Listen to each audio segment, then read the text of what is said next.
Halo? Iya Mbak, Miss. Hmm. Aku dari TKI Irak, Miss. TKI Irak. Ya oke, kenapa?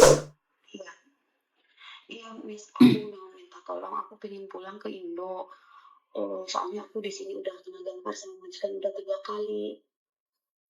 Nggak dengar suaramu jauh banget. Aku, aku udah kena gampar sama majikan Miss udah 3 kali. Kamu kena gampar 3 kali sama majikan. Kamu di Irak berapa tahun? Iya, kontrak 2 tahun. Aku di sini udah 1 tahun Miss. Terus? Kan aku udah minta tolong ke agent yang di Indo, katanya udah kamu pertahanin aja di situ, katanya gitu. Kalau kamu pulang ke agent yang di Erbil, aku di sini nanti dipulangin ke agent itu, nanti dipulangin ke majikan yang lain, wis jadi enggak nol lagi, jadi ke nol lagi kontrak aku. Nah, kenapa kamu sampai di Irak? Nggak tahu itu Miss, soalnya agent di Indo kan aku itu ilegal Miss, Hah? cuma KTP sama kakak doang. Hah? Kok bisa nyampe di Irak? Kok ilegal? Emangnya mau jadi bom kamu di situ? Irak bukannya nggak aman? Nah itu Miss, aku pengen pulang banget ke Indonesia, caranya gimana Miss? Aku udah ketipu sama katanya orang di sini pun apa sih, udah 10 juta aku ditipu, terus 4 juta berhubung aku pengen pulang itu Miss. Lah kenapa agentmu? Kamu berapa lama di Irak tadi? Udah 1 tahun, Udah 1 tahun. Terus kontraknya berapa lama di Irak? 2 tahun. Oke, kamu sudah bertahan 1 tahun. Kenapa tidak mempertahan 1 tahun lagi terus pulang? Jangan ke Irak lagi. Aku minta tolong ke siapa Miss? Aku di sini susah minta tolong, di Irak itu susah pulang Miss. Makanya aku Kamu kan tahu udah susah bilang ke pulang. Kenapa kamu ke Irak? ya itu agentnya Miss, aku udah minta tolong ke agent, aku tolong minta pulangin tapi dia nggak bisa minta pulangin aku, katanya harus habis kontrak. Iya kan, kan saya bilang tadi, karena orang-orang yang ada di Irak, di Arab Saudi itu mereka bayar lunas kalian. Kalau kalian tidak bayar lunas, itu kalau kalian tidak finish kontrak, maka kamu akan didenda. PT-mu Enggak, mana? PT enggak mana lewat, yang berani berangkatin kamu? aku enggak lewat PT Miss. Lalu terus lewat apa? Enggak, aku lewat agent, agent yang di Indo. Iya, kan Aku PT nggak lewat toh Mbak, PT. di agent itu kan PT toh. Enggak Bu, Miss, enggak, aku enggak lewat PT. Terus gimana caranya bisa ke sana itu bagaimana caranya? Buat paspor terus keluargamu bagaimana? Saya nggak paham. Ini jadi agent, agent yang pertama terus ke agent yang kedua terus ke agent yang ketiga gitu. Terus? Nah, terus aku kan itu diituin mau ke Abu Dhabi, kenapa nyampenya ke Irak? Terus?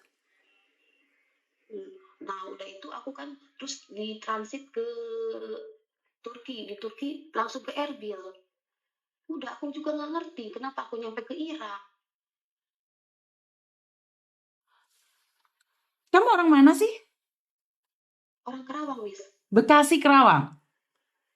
Kerawang, Kerawang bukan Bekasi, Kerawang, Cikampek. Cikampek.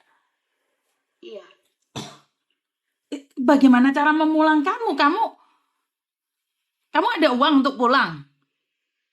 nggak punya, Miss. Lah terus bagaimana minta Makanya pulang? aku minta kalau paspor emang ada sih, aku punya fotokopiannya itu dari agent paspor.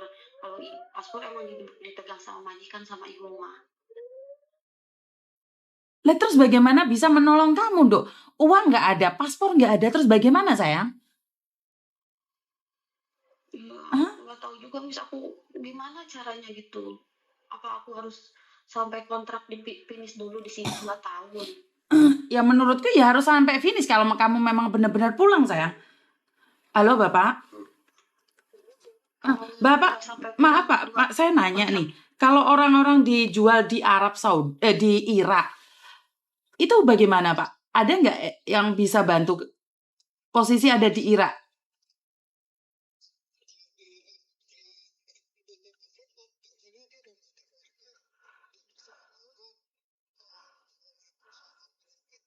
Betul, betul Bapak, betul. Bukan dari itu. Katanya di Arab Saudi, tapi tidak tahu sampai di Turki, pindah ke sana ke sini, akhirnya nyampe Irak, Pak. Sponsornya ada Bapak, ada.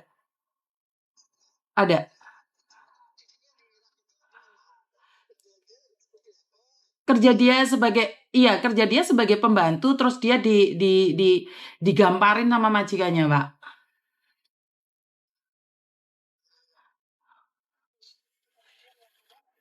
Dia minta pulang, Bapak.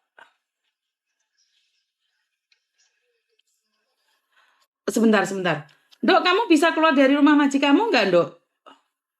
Nggak bisa. Nggak bisa, Pak.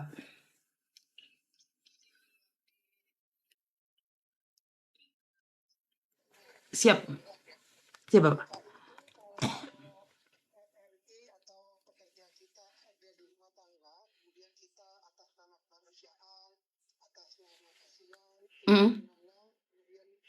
Mereka dari rumahnya itu dianggap sebagai pelanggaran hukum, dan orang yang mengambil itu nanti bisa dituntut di muka pengadilan.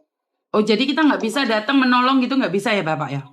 Termasuk para anggota duta besar, kalau mereka melakukan itu, mereka akan dinonjobkan. Oh, pulang. siap. Pulang itu hukuman. Jadi mereka akhirnya terlibat dengan adanya sistem tersebut. Sepanjang pekerja migran kita ini masih berada di rumah mereka, kewenangan ada di mereka. Karena kan mau nggak mau kita tidak menutup mata, di Timur Tengah itu termasuk di Irak mungkin masih mengikuti zaman perbudakan modern. Siap, jadi Bapak. punya budak dan sebagainya, yang itu harus tebus kalau tandanya mereka mau keluar. Tapi memang kalau zaman sekarang, pekerja-pekerja kita yang kemudian terjebak kerja di Irak, di Suriah, di sebagainya itu mereka semua itu adalah sudah masuk kategori TPPO karena mereka diperjualbelikan. Siap, Bapak. Nah, si majikan ini beli sama agen itu harganya per kepala itu 7.000 sampai 10.000. Wah. Orang $10.000 atau rial gitu ya, pokoknya besar sekali. Siap. Nah, makanya sementara gaji yang diterima oleh si PMI tadi relatif kecil karena mereka digaji memang ya sangat rendah.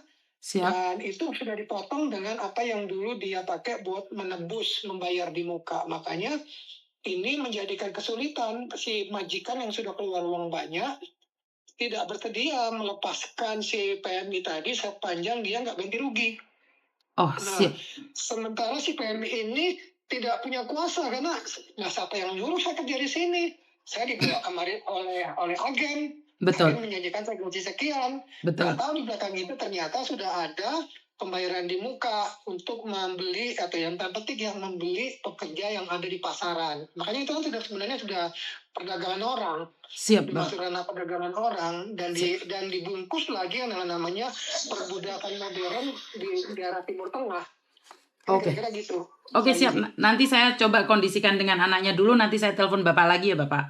Terima kasih. Ya, intinya kalau dia bisa keluar dari rumah majikan, entah apa caranya, ya biasanya kabur, lari, alasan mau ke warung, alasan mau kemana, atau minta ikut majikannya jalan, sampai di mall, sampai di mana kabur, akhirnya menyamakan diri ke kedutaan. Kalau dia tahu, kalau dia nggak tahu, mungkin bisa ditangkap, masuk lagi ke sarang penyamun lagi. Aduh. Masuk lagi ke perangkap yang lain lagi. Gitu aja terus menerus tuh siklusnya. Nggak ada habisnya. Nggak ada habisnya ya Pak ya. Jadi kalau kamu kabur, kalau ditangkap orang lain lagi, malah bukannya ditolong, tetapi malah diperbudakkan di tempat lain lagi. Oke, siap Bapak. Siap Bapak infonya. Oke, siap Bapak. Nanti saya laporan lagi. Terima kasih nggih Bapak. Terima kasih. Oke, itu adalah telepon dari Badan Perlindungan, Dirut Perlindungan ya, KP2MI, Pak Renaldi yang dulunya adalah Sestama. Jadi paham ya Dok ya. Jadi kalaupun kamu kabur tidak ada jaminan kamu bisa diselamatkan. Jika kamu kabur dan salah tangkap, dimasukkan ke orang lain lagi, kamu dijual lagi dan kamu lebih susah lagi. Karena kamu sekarang itu sudah dijual. Jadi jalan satu-satunya kamu harus finish. Kalau nggak finish nggak bisa. Kamu dijual lagi. Kabur kalau kamu bisa selamat di KBRI masih mending. Karena KBRI tidak boleh menjemput kamu di dalam rumah majikan. Kalau sampai ada orang yang menjemput kamu, maka orang tersebut akan dinonaktifkan dan dideportasi.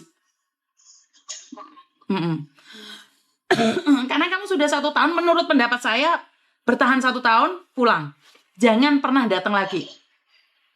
Oke. Paham ya sayangnya? Oke, terima kasih. Iya sayang, bertahan ya sayangnya. Nanti cari Miss Yuni lagi ya. Oke, terima kasih. Waalaikumsalam.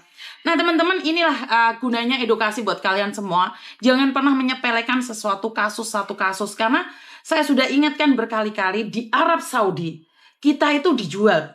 Diakui atau tidak, kalian itu sudah dijual dan kalian sudah dibayar cash di awal. Kenapa sih perjanjian antara Indonesia dan Arab Saudi itu masih belum terjadi? Jadi masih belum bisa dikondisikan dengan baik. Karena pemerintah Indonesia lebih melindungi rakyatnya. Tetapi para penipu, para calo tidak kurang akal untuk mencari kesempatan. Begitu banyak edukasi yang sudah diberikan. Bahkan orang mengira saya memberikan edukasi yang keras ini, dikiranya saya marah sama orang tersebut. Saya ingin menyelamatkannya, tetapi sekalian selalu mengatakan, kalau edukasi jangan bentak-bentak dong, kalau edukasi jangan marah-marah dong, kalau edukasi jangan arogan. Hei, kamu orang baru. Kamu tidak tahu dunia itu di luar sana seperti apa kerasnya. Kalian baru dengar suara saya aja, kalian udah merasa saya arogan. Kalian tahu nggak kalau di luar sana itu lebih berat dibandingkan dengan suara saya? Halo? Halo, Assalamualaikum. Waalaikumsalam. Ya, halo? Halo. Oh. Ada yang bisa dibantu, Mbak?